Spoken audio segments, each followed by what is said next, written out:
আসসালামু আলাইকুম বন্ধুরা, ভালো লাগার মুহূর্ত চ্যানেলে আপনাদের সকলকে জানাই স্বাগতম।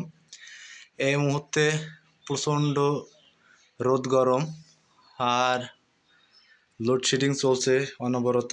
এই মুহূর্তে কারেন্ট নেই। আপনারা দেখতে পাচ্ছেন আমার সৌর লাইন, এই যে কাঙ্ক্ষিত সেই দুইটা ব্যাটারি, এটা 160 এম্পিয়ার আর ওটা 120 এম্পিয়ারের। ওটা ডিসি আর এটা অন্য কোম্পানি। দেখতে পাচ্ছেন দুইটা সৌর প্যানেল সেটআপ এখানে রয়েছে দুইটা কন্ট্রোলারের মাধ্যমে। এটা পুরাতন কন্ট্রোলার, এটাতে মিটারের দাগ উঠছে দেখতে পাচ্ছেন। আর এটা নতুন কন্ট্রোলার, নতুন কন্ট্রোলারে মিটারে দাগ ওঠে না, এটা শুধু নড়ে আর চার্জ হলে পারে দাগগুলো ফুল হয়ে যায়। যাই হোক, আপনারা ইতিপূর্বে জেনেছেন এটাতে ব্যাটারিবিহীন ফ্যান চালানো যায় না, আর এটাতে ব্যাটারিবিহীন ফ্যান চালানো যায়, অর্থাৎ সূর্য আছে যতক্ষণ ফ্যান চলবে ততক্ষণ। ঠিক তেমনই রুমের মধ্যে একটা ফ্যান চলছে আলাদা সোলারে। এখানে দুইটো লাইনে দুইটা মনে করেন সৌর প্যানেল আছে, আর একটা প্যানেল সরাসরি কন্ট্রোলারের মাধ্যমে রুমের মধ্যে ফ্যান চলছে, সেটাও দেখাচ্ছি। আর এপাশে একটি সোলার পড়ে রয়েছে, যখন যেখানে প্রয়োজন হয় সেখানে মুভ করি। এখন আপনাদের টিউবওয়েলের মোটরটা চালিয়ে দেখাবো। রুমের মধ্যে ফ্যান চলছে বলছিলাম যেটা, এই যে কন্ট্রোলারটা ঝুলন্ত অবস্থায় পড়ে রয়েছে, এদিকে ফ্যান চলছে, ফ্যান রানিং।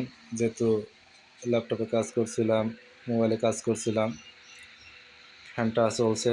কারেন্টের কোনো আশা ভরসা করি না, প্রয়োজন নেই। দিনের বেলায় সরাসরি সৌর প্যানেলের মাধ্যমে, এই যে কন্ট্রোলারের মাধ্যমে এইভাবে ফ্যান সারাদিন ঘরের মধ্যে রানিং থাকে।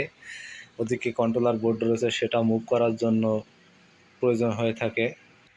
এই যে কন্ট্রোলার বোর্ডটি, যখন এখানে প্রয়োজন হয় তখন এদিকে লাইন দেওয়া হয়। যাই হোক, অনেকে প্রশ্ন করেছিলেন যে ভাই, টিউবওয়েলে সোলারের মোটরটা চালানতে ব্যাটারি চার্জ করেন কিভাবে? প্রচণ্ড গরমের দিনে ব্যাটারি চার্জ করে থাকি এভাবে কন্ট্রোলার আর সোলারের মাধ্যমে। কারেন্টের প্রয়োজন একেবারে মনে করি না। যেদিন সূর্যের আলো থাকে না সেদিন হয়তো প্রয়োজন হতে পারে বা হয়। তাছাড়া কারেন্ট থেকে চার্জ করা, বিল তোলার কোনো আশার পক্ষপাতী আমি না। আমি সবসময় বিকল্প চিন্তা ভাবনা করে থাকি। যাই হোক, এখন ব্যাটারি কোনটা নিয়ে গেলে ভালো হয়? যেহেতু এখানে ব্যাটারি না থাকলেও লাইট চার্জ হবে, ওটা বিষয় না। তবে এটা নিয়ে গেলে সুবিধা হয় আমার জন্য, এটাতে ধরার ব্যবস্থা করেছি ভালো তো। আর এটা টেনে নিয়ে যে একটু ঝামেলা হয়ে থাকে। বেশি না, ক্লিপটা এখান থেকে বের করে দেব। দুইটা ক্লিপ একসাথে যেন লেগে না যায়, তাই এখানে ক্লিপটা ঝুলিয়ে রাখলাম। অর্থাৎ ব্যাটারিটা ডিসকানেক্ট করে দিলাম, এখান থেকে ব্যাটারি ডিসকানেকশন করে দিলাম। এবার ব্যাটারিটা টিউবওয়েলের পাড়ে নিয়ে চলে যাব। 15 কেজি ভারী। আচ্ছা, ভিডিওটা একটু, এই যে দেখুন বন্ধুরা, ব্যাটারিটা নিয়ে চলে এসেছি টিউবওয়েলের পাড়ে। এখানে দেখতে পাচ্ছেন কাঙ্ক্ষিত মোটরের সেটআপটা একটু আলাদা করেছি। টিউবওয়েলের মুখের সাথে এটা বেঁধে দেওয়া হয়েছে পাইপ লাইনটা। চলুন মোটরটা রান করব। এই মুহূর্তে কারেন্ট নেই, দেখতে পাচ্ছেন ব্যাটারি সংযোগটা দেওয়া হয়েছে, সোলারের মোটরটা চলছে।